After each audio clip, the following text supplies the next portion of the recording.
இன்றைக்கி கன்னியாகுமரி டிஸ்ட்ரிக்டில் லைட்டாக மலைச்சாரலோட கிளைமேட் காலையில் பார்க்க ரொம்பவே சூப்பராக இருந்துச்சுங்க. இன்றைக்கி மார்னிங் வந்து அங்கன்வாடியில் கிடைக்கிற சத்து மாவு வச்சு தாங்க நான் புட்டு செஞ்சு சாப்பிட்டோம். ரொம்பவே நல்லா இருந்துச்சு.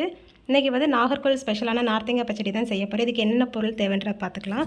நான் வந்து நார்த்தங்காய் கட் பண்ணி எடுத்துக்கிட்டேன். இதுக்கு சின்ன வெங்காயமும் தேவை, அதையும் எடுத்துக்கிட்டேன். இஞ்சி, பூண்டு, பச்சை மிளகாய், கருவேப்பிலை, புளிக்கரைசலை ஃபில்ட்ரு பண்ணி எடுத்துக்கிட்டேங்க. அதுக்கப்புறம் நம்ம அந்த நார்த்தங்காய் கட் பண்ணும்போது அதோட ஜூஸையும் எடுத்து வச்சுக்கிட்டேன். நல்லெண்ணங்கிற தேவைங்கிறதுனால அதையும் எடுத்து வச்சுக்கிட்டேன். மஞ்சள் பொடி, வத்தல் பொடி, ஒரு சின்ன பீஸ் காயம், ஒரு சின்ன சர்க்கரை, அதுக்கப்புறம் கடுகு, உளுந்தம்பருப்பு, வெந்தயம். ஒரு கடாயில் வந்து கொஞ்சம் எண்ணெய் ஊற்றி அதில் வந்து கடுகு, உளுந்தம்பருப்புலாம் போட்டு நல்லா ஃப்ரை பண்ணிக்கிட்டேங்க. அது நல்லா பொரிஞ்சு வந்ததும் இது கூட வந்து இஞ்சும் பூண்டையும் எடுத்துக்கிட்டேன். இது பச்சை ஸ்மெல் போகிறது வரைக்கும் நல்லா மிக்ஸ் பண்ணிக்கிட்டேன். அப்புறம் வந்து இது கூட வந்து நம்ம கட் பண்ணி வச்சுருக்கிற அந்த பச்சை மிளகாய், வெங்காயம், அதுக்கப்புறம் நார்த்தங்காய் இதையுமே போட்டு நல்லா மிக்ஸ் பண்ணிக்கிட்டேங்க.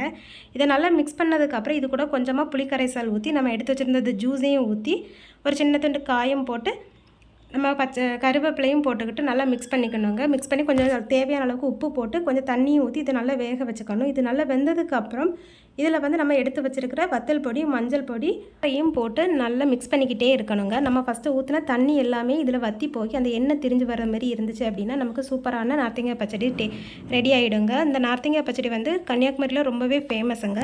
எல்லா சாப்பாட்டுக்குமே இதை சைட் டிஷ்ஷாக எடுத்துக்குவாங்க. இதுக்கு வந்து மெயினாக பழைய கஞ்சும் நார்த்தங்காய் பச்சடியும் சாப்பிட்டா வேறு லெவல் டேஸ்ட்டில் இருக்குங்க.